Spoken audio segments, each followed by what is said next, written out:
एजाजुल हक साहब, वो एक एक कहते हैं प्रोवर्ब है कि we are living in interesting times, लगता है we are living in very interesting times.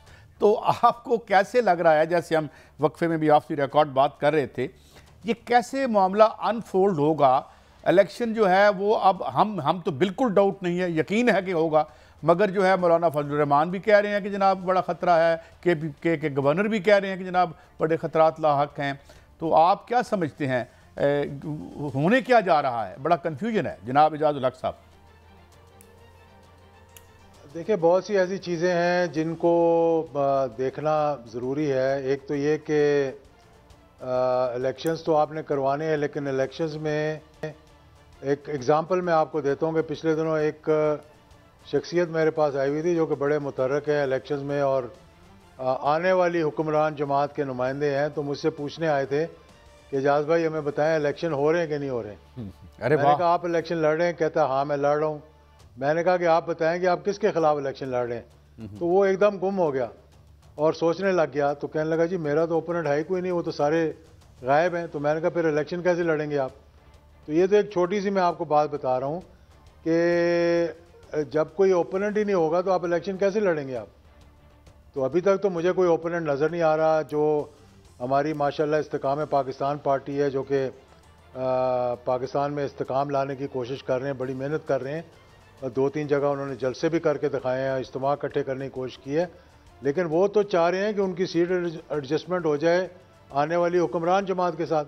वो तो अकेले इलेक्शन भी लड़ना चाह रहे। तो फिर अपोजिशन कौन होगी, कौन किसके खिलाफ इलेक्शन लड़ेगा? तो ये सारा अलमिया है बहुत बड़ा इस वक्त जो है वो ये कि पॉपुलैरिटी एक तरफ है और नज़रें जो हैं वो दूसरी तरफ लगी हुई हैं। और उस पॉपुलैरिटी को मैं नहीं लेकर आया, ये अपना सर्वेज हैं जो हो रहे हैं।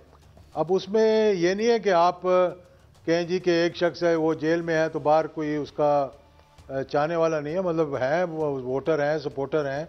और ज़्यादा जो जो लोगों की इस वक्त मैं रुझान जो देख रहा हूँ ना वो ये है कि 16 माह पीडीएम की हुकूमत ने जो इस मुल्क के साथ गदर किया, जो महंगाई, जो बेरोज़गारी, कोई एक मुझे बता दें कि पॉजिटिविटी दिखाई हो उन्होंने, कंटिन्यूटी दिखाई हो उन्होंने, कोई एक शोबा ऐसा दिखाया हो जिसके अंदर कह सकें जी कि हमने ये काम किया, सिवाय इसके कि अपने देखिए लोगों के अंदर गुस्सा क्यों है।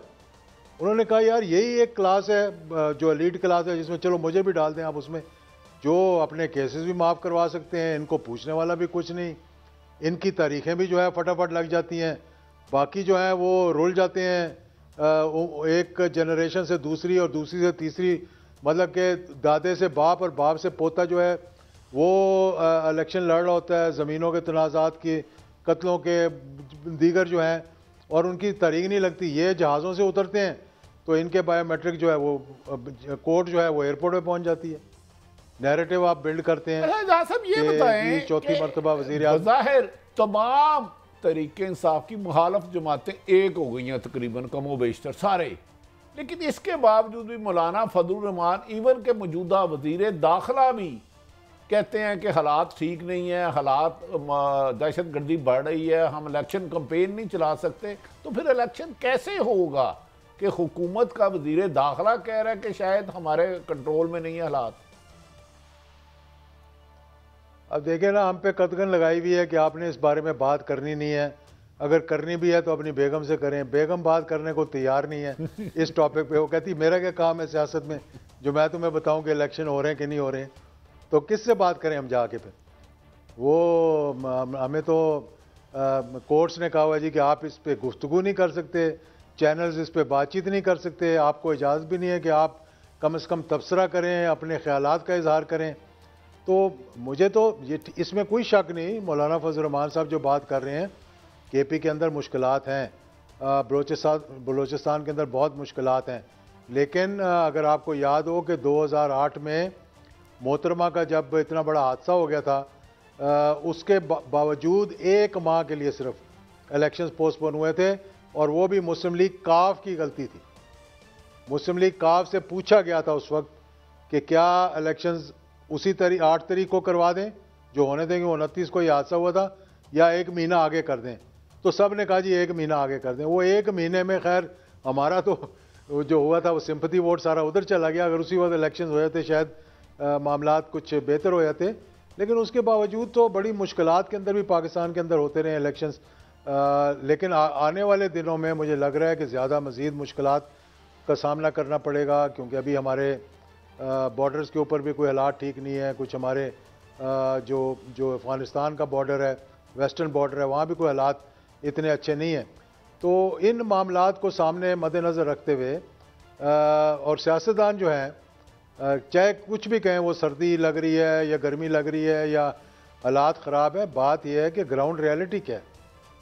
ग्राउंड रियलिटी ये है कि आपको इलेक्शन से आप खौफज़दा हैं इलेक्शन लड़ने से, क्योंकि अगर चलो कोई आपके ख़िलाफ़ उनका कैंडिडेट नहीं आ रहा तो एक वोटर तो सामने आया ना, वो वोटर ने तो डालना है वोट कहीं जाके। अब आपने जो उसके साथ कर दिया, हुकूमतें लेकर गवर्नरशिपें बांट कर कोई चीफ मिनिस्टर बन गया, कोई मतलब प्राइम मिनिस्टर बन गया, और उसके बाद आपने जो मौजें उड़ाई हैं 16 महीने, और अब आप चाहते हैं कि ये कौम आपको वोट डाल दे। ये तो खौफज़दा है कौम कि ये फिर अगर वही लोग आ गए तो अल्लाह ताला इस मुल्क की खैर करे, फिर वही एक साइकिल शुरू हो जाएगी। मैं सवाल करता हूं आपसे, गुजारिश है 16 माह इन्होंने अपने तमाम मुकदमात ख़त्म करा लिए पीडीएम की कायदे ने, चारों गवर्नर इनसे बान के, मुस्लिम लीग नून के वज़ीर आज़म और मुस्लिम लीग नून के अपोजिशन लीडर ने मौजूदा निगरान हुकूमत बनाई। इसके बावजूद भी ये इलेक्शन से क्यों फरार चाहते हैं मुबैना तौर पर, अवाम में जाते ही क्यों नहीं है? समझ से बाहर है। क्या खौफ क्या है इनको, किससे डर रहे हैं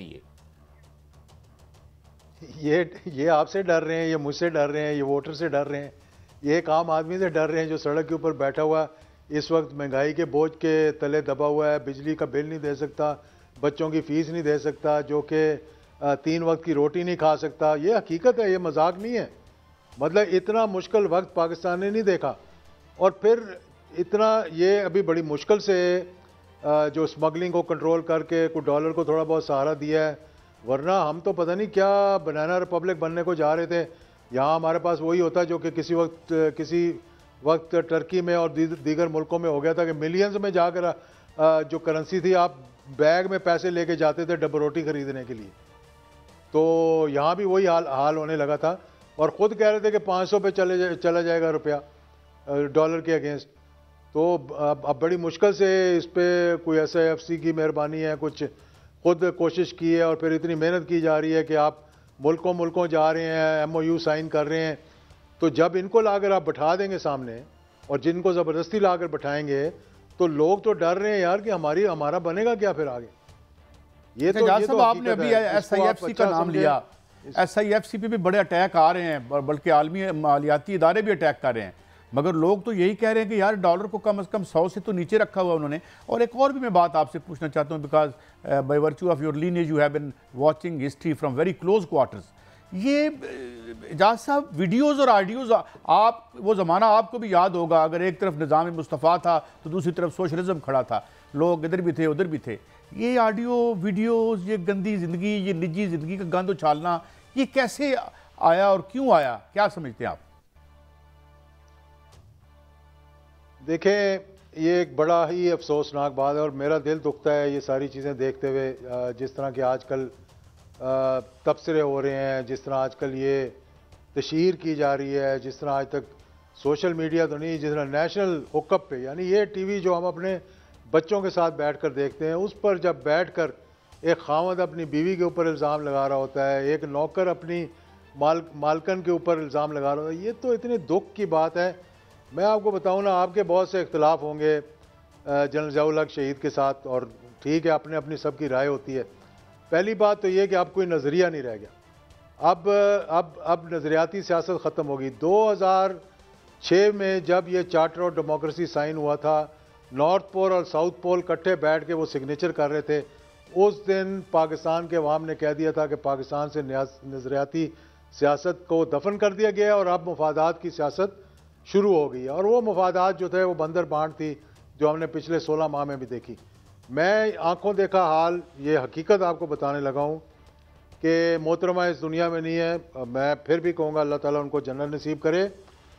उनके बारे में कोई एक वीडियो थी जो कि मेरे वालिद तक पहुंचाई गई, किसी ने जो कि खुफिया अदारों के लोग थे, बड़े खुशी के साथ लेकर आए कि देखें जी ये चीज़ है। आप यकीन करें कि उनके मेरे वालिद के हाथ कांपने शुरू हो गए और उन्होंने इतना सख्त उसको डांटा और उसको ये कहा कि क्या हमारे घर में बच्चियां नहीं हैं, और अगर मुझे मालूम हुआ कि ये this is not been destroyed तो I will lynch you, I will send you home. और वो आपने फिर देखा होगा कि कभी मंजर आम पे नहीं आई। उस वक्त भी लाया जा सकता था क्योंकि इख्तलाफात तो उस वक्त भी थे, लेकिन एक तहजीब थी, एक महज़ब तरीक़ाकार था।